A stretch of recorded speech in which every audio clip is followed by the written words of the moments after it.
Wah, gini. Ya, minum dulu, Ustaz. Jadi pertanyaannya sengit ini. Ini, bohong. Ya. Kalau kita katakan di situ tidak ada konflik kepentingan, itu sangat bohong dan munafik. Tentu ada, Ya. tentu ada. Tapi disinilah dituntut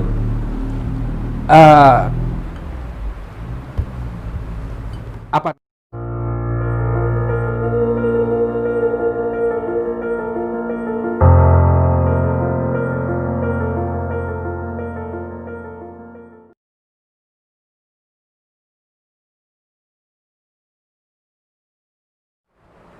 Assalamualaikum warahmatullahi wabarakatuh.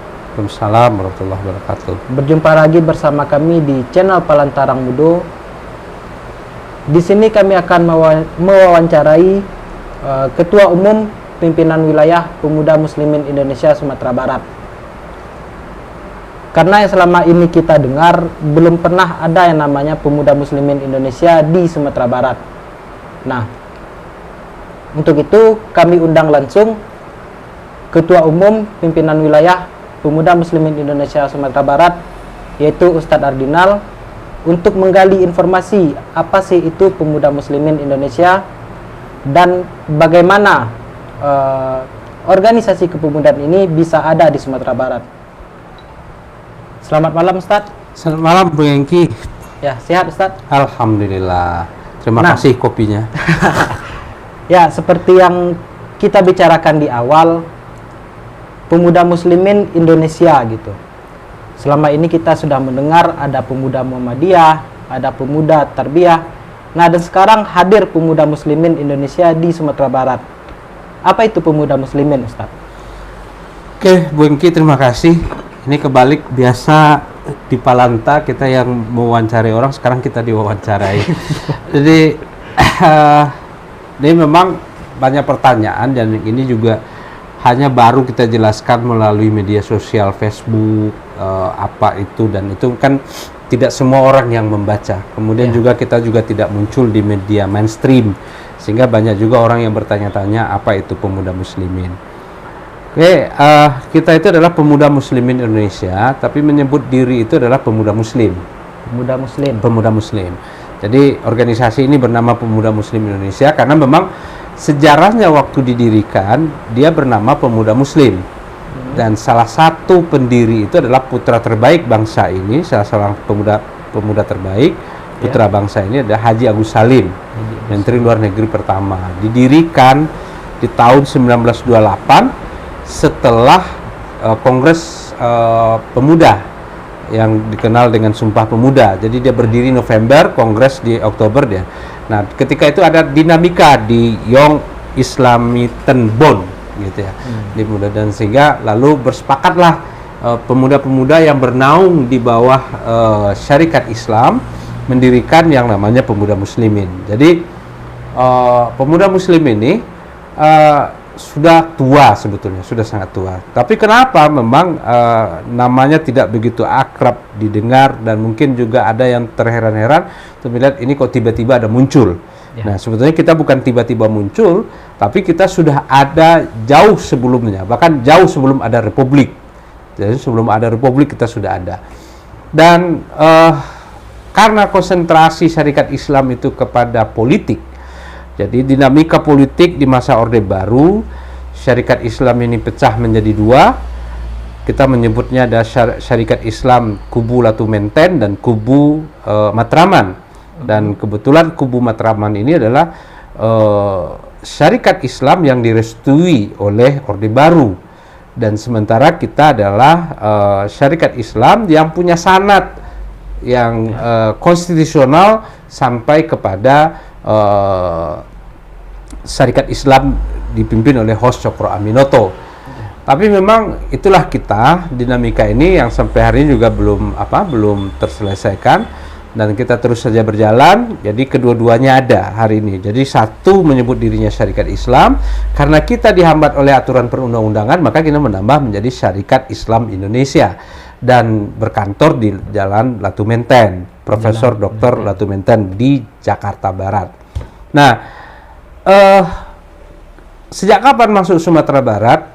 Nah, memang jejak pemuda muslimin ini sudah mulai hilang di Sumatera Barat dan baru hadir kembali sekitar tahun 2016 yang lalu, dan itu kita bawa ke sini waktu itu kita bertemu dengan ketum PB Pemuda Muslimin Haji Muhtadin Sabili. Kita ngobrol, kemudian kita satu visi, satu cita-cita, satu perjuangan, dan itulah kita bawa ke Sumatera Barat. Jadi kira-kira begitu. Jadi memang mungkin orang nggak heran-heran kok ada ini pemuda muslimin, karena yang dikenal sebelumnya adalah pemuda tarbiyah dan Ya, pemuda Muhammadiyah. Muhammadiyah. Begitu Bung Eki sejarah singkatnya. Ya. Nah, dan kita sama-sama mengetahui baik itu pemuda Muhammadiyah ataupun pemuda tarbiyah itu mempunyai landasan organisasi. Nah, bagaimana landasan organisasi di pemuda muslimin sendiri? Ya. Induk organisasi ini adalah Syarikat Islam. Ya. Didirikan oleh awalnya Kiai Haji Samanhudi, dimulai dari Serikat Dagang Islam yang awalnya itu dulu hanya didirikan bukan berbicara politik awalnya, tapi adalah berhimpunnya para pedagang yang ketika itu kelompok pribumi itu dianggap kelompok yang nomor 3. Ya. Jadi ketika itu memang Belanda memakai politik divide impera itu, memecah belah itu, ada terjadi persaingan dengan etnis Tionghoa atau Cina, dan kemudian satu sisi lagi ada kelompok Arab gitu ya, dan yang diprioritaskan itu adalah kelompok Cina.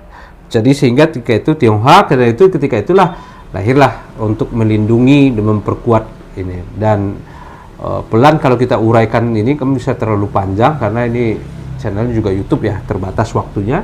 Jadi singkat cerita, lalu bergerak menjadi syarikat, berubah masuk ke dalam cerita politik menjadi Syarikat Islam. Ya. Dan ketua pertama itu memang Kiai Haji Samanhudi, kemudian terpilih setelah itu Hos Cokro Aminoto.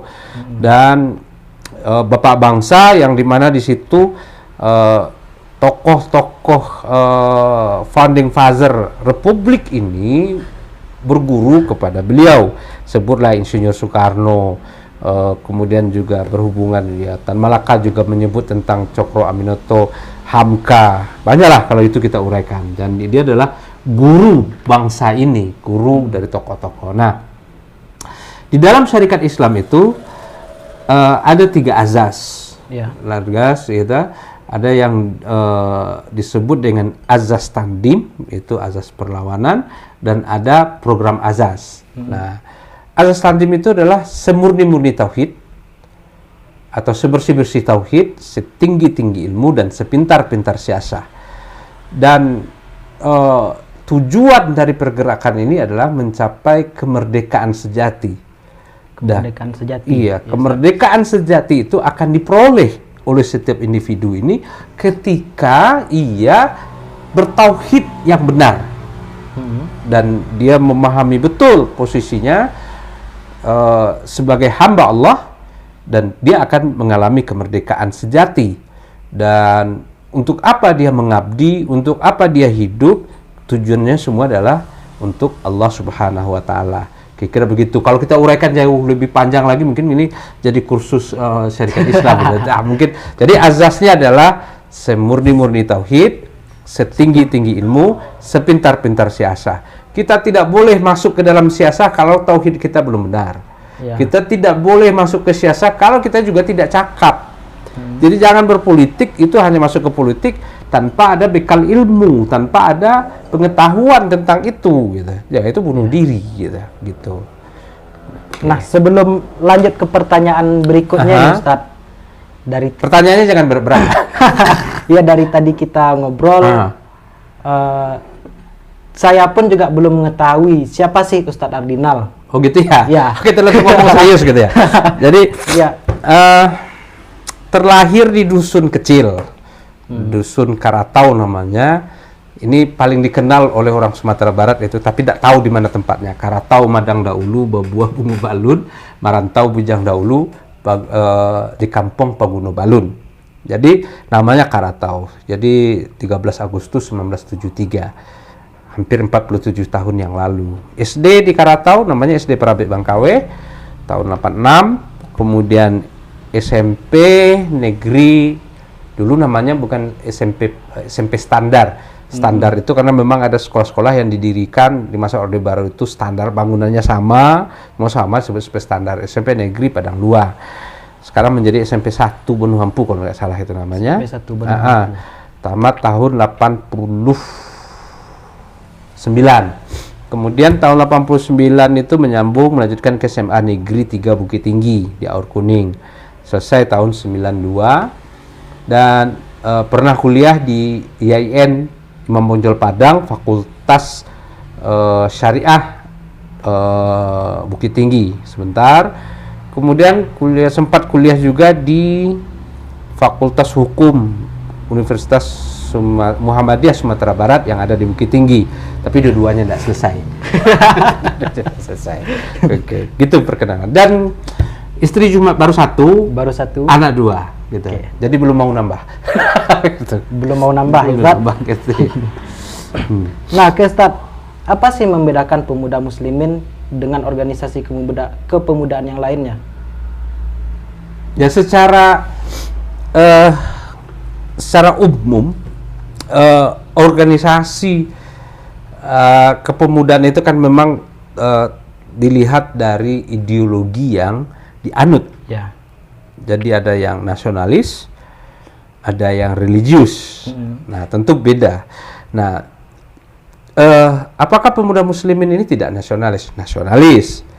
Apakah pemuda muslimin ini masuk dalam kelompok organisasi yang berlandaskan azas Islam atau religius? Ya, gitu kan. Dan itulah yang membedakan bahwa bagi kita di pemuda muslimin ini, khususnya juga di syarikat Islam, bahwa membangun negara ini adalah wujud kecintaan kita, wujud dari menjalankan perintah Allah Subhanahu wa Ta'ala dan menjaga keutuhan negara ini, menjaga negara ini untuk menjadi lebih baik. Itu adalah sebuah kewajiban. Jadi mungkin itu sedikit yang akan membedakan. Dan kita memang konsen, bukan konsen bicara soal politik di samping hal-hal lain gitu ya, seluruh aspek gitu. Dan kita akan terbuka bicara politik itu karena memang salah satu azas di organisasi ini adalah ada namanya kritik dan self kritik.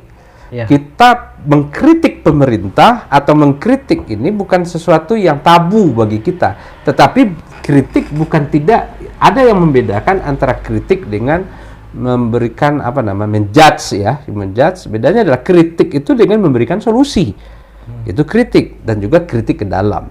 Jadi itu mungkin yang membedakan, karena kita juga tidak mendalami organisasi yang lain seperti apa gitu, tapi sepintas begitu gitu. Nah, tadi Ustadz sempat mengatakan bahwasanya pemuda muslimin ini kan dibagi dua. Ada yang ya tadi saya sempat mendengar itu diakui oleh pemerintah gitu. Nah, pemuda muslimin yang ada saat ini ataupun yang dari Letu Menten ya, Ustadz? Iya, Letu Menten. Ya, dari Letu Menten, bagaimana perkembangannya di Indonesia dan khususnya di Sumbar? Ya, jadi gini. Memang pasca di Orde Baru itu memang kita mengalami karena memang waktu itu rezim yang berkuasa itu otoriter, dan kemudian kita ditekan habis-habisan ya. Dan pemuda muslimin ini tinggal 3 wilayah. Kalau saya tidak salah, 3 wilayah itu adalah Jawa Barat, DKI, dan Sulawesi Selatan. Nah, itu di tahun 2009 kembali melaksanakan Majelis Syuro. Nah, memang tidak mudah. Jadi memperbaiki yang ada tidak semudah membangun yang baru. Ya. Dan itu memang berat. Dan ini kita luar biasa untuk Ketum Pemuda Muslimin pimpinan besar yaitu Bung Muhtadin Sabili dengan pengorbanan yang luar biasa, jajaran pengurus-pengurus sebelumnya itu berjuang, dan hari ini alhamdulillah kita sudah hampir ada di 24 wilayah Republik Indonesia. Kemudian sudah sekian banyak cabang, saya tidak hafal ya berapa banyak cabang, dan juga, dan ini memang pelan karena memang organisasi ini tidak dibesarkan dengan uang. Organisasi ini dibesarkan dengan sebuah cita-cita bersama dan tekad bersama, dan di situ memang diuji daya tahan, diuji semua kesabaran dan segala macam ya yang menuntut itu. Karena ya kalau kita akan bertanya kita dapat apa di organisasi, kalau hari ini mungkin ada orang berpikir kalau kamu masuk organisasi dapat apa, mau jadi apa. Loh, kalau di Pemuda Muslimin jangan tanya kita dapat apa, gak bakalan dapat apa-apa kita. Yang ada itu cuman ya capek, lelah, letih, karena kita memperjuangkan sesuatu. Dan yang ada adalah kita memberi. Jadi bukan untuk, kalau masuk ke Pemuda Muslimin ini atau Pemuda Muslimin ini untuk mendapatkan sesuatu jabatan, salah. Rugi besar. Tapi kita di sini adalah bagaimana kita berjuang untuk mewujudkan cita-cita bersama. Nah, yang dibutuhkan di Pemuda Muslimin ini adalah pejuang-pejuang, bukan petarung. Kalau kita bertarung itu petarung ya, beda petarung dengan pejuang. Kalau petarung ya sudah, kalau kalah ya udah saya kalah. Nah, tapi pejuang, kita akan berbicara soal cita-cita, bisa jadi pada saat kita hidup cita-cita itu tercapai, atau mungkin kita pun sudah lapuk di tanah itu sudah berapa lama, mungkin juga belum tercapai. Nah, gitu, Bung Heki kira-kira. Ya. Tapi ini kopinya boleh diminum kan? Boleh, silakan. Ini agak haus kita ini pertanyaannya. Ya, mengenai fenomena yang terjadi sekarang di Indonesia, khususnya di Sumatera Barat, tahun 2020 kita akan melaksanakan pilkada. Ya. Bagaimana pandangan Pemuda Muslimin terhadap pilkada yang ada sekarang ini? Ya, negara ini kan selalu bergerak dinamis. Ya. Dan selalu berdialektika. Kemudian pilihan kita kesepakatannya adalah pilkada ini dilaksanakan secara langsung. Walaupun sebetulnya ini pendapat pribadi saya, bukan pendapat Pemuda Muslimin. Kita mengingkari sila keempat Pancasila itu, musyawarah untuk mufakat dan sistem perwakilan. Nah, karena memang inilah baru kesepakatan yang ada di kita. Walaupun sebetulnya ini sangat mahal biaya yang dikeluarkan. Sangat mahal biaya yang dikeluarkan. Belum penyelenggara, kemudian kandidat, tapi ini adalah sebuah kesepakatan. Nah, tentu itulah makanya salah satu misi perjuangan itu adalah bagaimana mengembalikan kepada Undang-Undang Dasar dan Undang-Undang Dasar 1945 itu. Artinya sistem ini memang sangat melelahkan dan membuat kita sebagai anak bangsa tercabik-cabik. Ya, apakah Ustadz menjudge sistem ini salah gitu? Salah sih enggak ya, salah tapi mungkin kurang cocok lah bagi kita untuk bicara one man one food itu kurang cocok. Apalagi misalnya bagi kita di Minangkabau.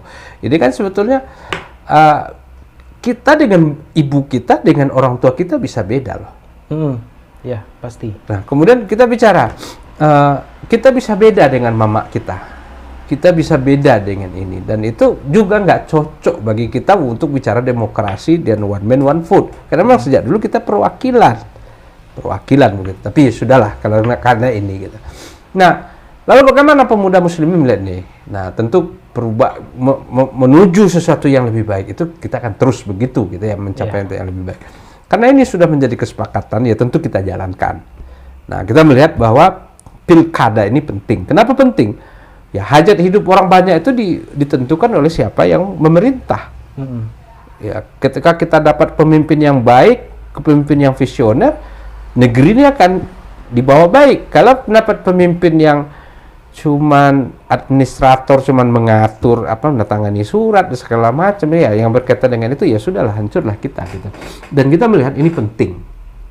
Nah, lalu apa yang menjadi ini bagi kita adalah di pemuda muslimin adalah selama ini tidak ada sikap yang jelas, ya, dalam sikap yang jelas bahwa pemuda tidak dilihat sebagai instrumen penting untuk menentukan, karena memang ya tersandera dengan konstitusi ini masing-masing gitu ya. Tidak boleh berpolitik misalnya, tidak boleh berpolitik gitu kan. Tidak ada yang berani untuk menyatakan sikap yang jelas gitu. Dan selalu berada di wilayah yang kalau kita sebut terlalu nyaman, mungkin enggak juga gitu ya. Tapi artinya tersandera. Tapi pemuda muslimin kita punya sikap yang jelas. Ya, apa itu sikap pemuda muslimin? Sikap kita yang jelas itu adalah kita ingin bahwa pemuda punya andil dalam pilkada ini terhadap program-program yang akan ditawarkan. Dan kita kepingin adalah bahwa kandidat-kandidat itu berbicara tentang rakyat, kepentingan rakyat, kepentingan orang banyak. Jadi kita menghindari bahwa ya bagaimanapun kita tidak bisa memungkiri ada kelompok-kelompok tertentu yang punya kepentingan terhadap kekuasaan. Kita sebut aja lah misalnya kelompok pemodal atau oligarki misalnya. Dan itu tidak menguntungkan rakyat. Artinya gini, toh sudah sekian lama kita bernegara ini, orang miskin nggak pernah bisa tuntas-tuntas. Padahal uang kita banyak. Ya. Dan kemudian sejak dulu paradigma membangun itu selalu rabat beton. Iya kan? Ukuran itu selalu jalan. Pertanian kita nggak pernah maju-maju. Kita bicara tentang UMKM kita tidak pernah maju-maju, sejak dari dulu saya tahu ya, karena kita bicara di Bukit Tinggi, sejak saya lahir sampai sekarang kerupuk Sanja itu bungkusnya masih begitu saja. Iya kan? Iya. Kenapa tidak bisa misalnya di kerupuk Sanja itu tidak pernah nggak kepikiran bisa nyampe di Papua? Kenapa tidak bisa sampai di Malaysia? Ya. Orang berdatang ke sini begitu kan hidup, dan efek dominonya akan besar. Tapi nggak pernah kepikir oleh pemerintah-pemerintah kita. Banyak makanan-makanan kita ini yang sebenarnya kelasnya luar biasa. Coba yang untuk di Malaysia kue bulu bisa dijual di daerah kita Rp1.000 dibungkus sangat bagus, mungkin pernah ketemu. Dulu awalnya 500. Kan gitu ya. Kita nggak pernah. Itu salah satu contoh misalnya itu. Dan lihat, misalnya kan seni tradisi kita tidak berkembang, tidak disupport. Nah, kalau misalnya, maaf kita agak mengecil sedikit, misalnya di Sumatera Barat gitu, bicara tentang kalu paku kacang balembiang, tampuruang lenggang lenggokkan, anak di pangku kamanakan di bimbiang, orang kampung dipertenggangkan. Hari ini nggak ada tuh pemerintah mikirin ke soal kepemudaan. Kita bertanggung jawab dengan itu. Anggaran untuk pemuda aja di-cut. KNPI juga di-cut, di-cut semua. Nggak mikir, loh pemuda ini yang akan meneruskan loh kepemimpinan berikutnya. Iya. Nah, akhirnya kita sedih melihat hari ini, gunanya orang muda-muda adalah untuk pasang baliho, atau menyebarkan pamflet, ya gitu kan, untuk menggerakkan itu, setelah itu ditinggalkan. Ya, Nah, kalau gitu. kayak gitu kejadiannya Ustaz, seperti yang Ustaz katakan, kaum muda ini harus ikut andil untuk menentukan. Nah, apakah boleh atau tidak kader pemuda muslimin Indonesia itu masuk ke dalam partai politik? Ya, ini agak berat juga nih. Sampai hari ini memang belum ada keputusan yang mengikat. Yang ada kemarin itu soal pencalekan. Ya. Ya, melarang masuk ke dalam partai politik belum ada. Dan sampai hari ini boleh-boleh saja. Boleh saja. Artinya ada kader pemuda muslim itu yang di berbagai partai ada. Nah, jika ada gitu, apakah ini tidak terjadi politik kepentingan nantinya gitu? Karena yang saya dengar-dengar, konon kabarnya itu Ustadz menjadi salah satu ketua parpol. Nah, apakah nanti Ustadz tidak membawa pemuda muslimin ini ke dalam parpol? Wah, gini. Ya, minum dulu, Ustadz. Jadi pertanyaannya sengit ini. Ini,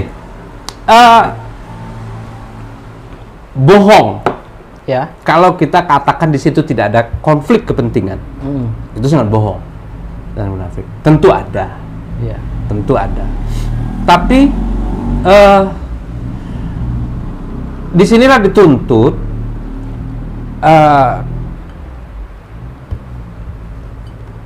dituntut pemuda muslim itu untuk bersikap. Nah, kalau kita punya pikir begini, kalau saya punya pikir begini, ya, kalau hari ini kan posisi sebagai ketua partai politik yang ya tahu ya. Nah, sebenarnya kan harus memilih. Ya. Jangan sampai menjadi ketua di pemuda muslimin lalu jadi ketua di partai politik. Itu kan harus memilih. Karena di situ pasti akan ada. Nah, kenapa jabatan ketua partai politik ini diambil? Karena memang jabatan sebagai ketua pemuda muslimin wilayah Sumatera Barat ini juga sebetulnya sudah habis. Nah, kalau ditanya ada benturan di situ, ada, pasti ada. Nah, tapi inilah yang paling penting itu, ini yang kita sebutkan bahwa pilihan untuk masuk partai politik itu tidak boleh berbeda tujuan atau cita-cita yang kita perjuangkan. Jadi persekutuan kita itu bukan kepada simbol-simbol, tapi adalah kepada cita-cita. Kalau cita-citanya sama, kenapa tidak? Karena memang kita belum punya partai politik di Syarikat Islam. Kita sudah ada dulu Partai Syarikat Islam Indonesia, PSII. Nah, kalau seandainya PSII itu sudah berdiri, misalnya ada PSII dan kemudian ya sudah seluruh kader pemuda muslimin ya udah harus bersedia untuk meninggalkan partai yang lain. Mari berjuang bersama. Tapi ini kan masih belum gitu ya, dan pilihannya ya tentu di partai politik kita mengabdi, di pemuda muslimin kita mengabdi, membesarkan ini, tapi dengan catatan yang punya cita-cita yang sama gitu ya, cita-cita yang sama, tujuan yang sama, cita-cita yang sama gitu. Nah, ya tadi saya belum mendapat jawaban pasti dari Ustadz bagaimana sikap pemuda muslimin Indonesia tentang pilkada ini. Apakah sudah melakukan konsolidasi pemuda muslim Indonesia Sumatera Barat untuk menentukan sikap di salah satu calon yang didukung gitu? Jadi gini, konsolidasi pemuda muslim itu dilakukan. Jadi kita di Sumatera Barat ini kita sudah ada di 10 kabupaten kota. 10 kabupaten kota. Dan ya tentu kita ingin momentum pilkada ini pemuda muslimin itu tidak menonton atau berdiam diri. Usaha sekecil apapun kita harus memberikan kontribusi supaya uang rakyat yang besar ini, rakyat yang ini tidak kecewa. Dan kita menyerap apa yang kita lihat, apa yang kita dengar, apa yang kita rasakan. Karena kader-kader pemuda muslimin itu kan bukan hanya sekedar menonton, dia juga ada pelaku, kan gitu ya. Apa yang dirasakan, bagaimana UMKM, bagaimana petani dan seterusnya. Nah, kita akan memberikan masukan-masukan. Nah, ada beberapa sikap. Nah, sikap yang pertama itu adalah, ya tentu jika ada kandidat yang sesuai dengan kriteria yang dirumuskan oleh pemuda muslimin untuk Sumatera Barat ya, untuk Sumatera Barat. Nah, dan kemudian kita baca seluruhnya itu ada yang sesuai dengan kita, kenapa tidak kita dukung? Nah, itu kita akan terbuka mendukung. Kalau kajian kita itu adalah ini imbang aja nih calon. Sama-sama aja ini 1, 2, 3, 4 sama aja. Kita akan sampaikan seluruh pikiran-pikiran kita ini supaya diadopsi dong, gitu ya. Nah, lalu kalau ditanya sikap tegasnya adalah kita akan menentukan sikap. Akan menentukan sikap. Ya, siapa yang akan kita dukung, baik kepala daerah di tingkat kabupaten kota Ya. maupun provinsi. Tapi jangan ditanyakan siapa kandidat yang didukung sekarang gitu ya. Dan siapa yang didukung sekarang? Belum. Ya, Belum. sampai sekarang belum ada. Belum. Baru kita melakukan konsolidasi dan kita minta kader-kader pemuda muslimin ini kita akan ngumpul pada saatnya. Nah, keputusan siapa yang dukung itu bukan keputusan ketua umum. Nah, yang memutuskan itu nanti adalah syura. Mungkin perdebatannya akan panjang di situ dan segala macam gitu ya. Kalau misalnya tidak terjadi kesepakatan ya sudah tidak dukung. Tapi tersebut yang tidak boleh itu adalah ketika syura sudah memutuskan ini mendukung ke sini, ini mendukung ke sini, itu tidak boleh.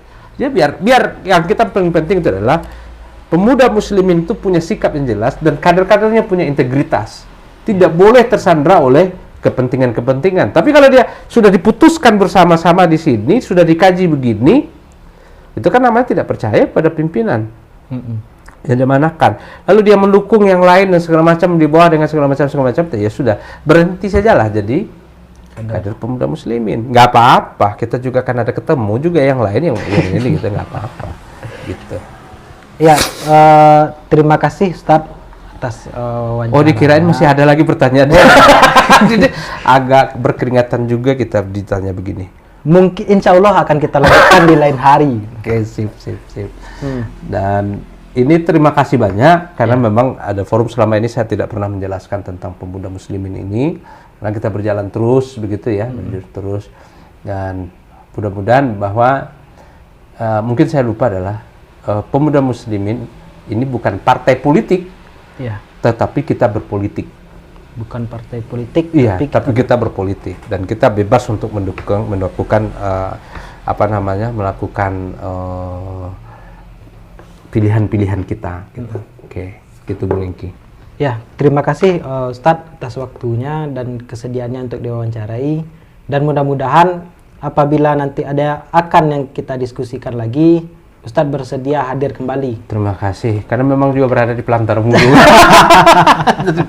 Terima kasih dan kru-kru yang memang kita ya karena selalu di Pelantar karena memang ini tidak direncanakan dan kesempatan kita untuk bisa menjelaskan tentang pemuda muslimin.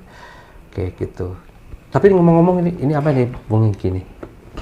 Ini ada di depan nih kita ini. Ya, ini salah satu produk UMKM yang ada di Sumatera Barat karena Pelantarang Mudo ini nantinya akan membuat sebuah channel ataupun terobosan yang baru bagaimana kita meningkatkan UMKM yang ada di Sumatera Barat ini menjadi faktor pendukung ekonomi yang besar gitu. Jadi, nah di sini seperti yang sama-sama kita lihat di sini ada jahe merah. Ini adalah produk UMKM yang ada di Solo.